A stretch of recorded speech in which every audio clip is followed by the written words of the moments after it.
সব পেতে থাকি। তা এই কথাটা যদি ভুলে না যাই, সারাক্ষণ যদি মনে রাখি ওই প্রভু আছেন বলে সব পাচ্ছি, তাহলেই কিন্তু অহংকারটা দূরে যাবে। অহংকার দূরে গেলেই তখনই মনটা শুদ্ধ হচ্ছে। তো মন শুদ্ধ করতে গেলে আমাকে কতগুলো জিনিস মাথায় রাখতে হবে। একটা কি, আমার জন্যেই কি সব কিছু হচ্ছে?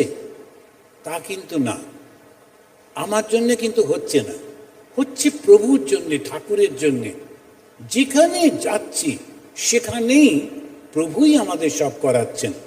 আপনারাও মনে রাখবেন যে আমরা মুক্তি পাওয়ার জন্যে যখন চেষ্টা করব, বেদান্তের দৃষ্টি দিয়ে করতে গেলে নিজে লড়াই করে করতে হবে, আর দ্বৈত বেদান্তের মধ্যে দিয়ে করতে গেলে ঠাকুর মা স্বামীজির আশীর্বাদ নিয়ে, সঙ্গ নিয়ে করতে পারবো। তা আমরা কেন করব না?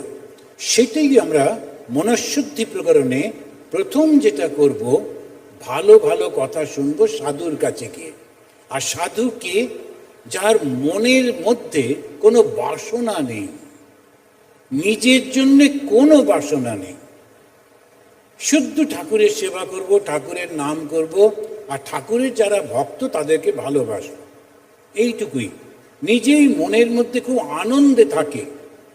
কোনো সাধু যদি নিরানন্দে থাকে তাহলে বুঝতে হবে ওর চেষ্টা করছে।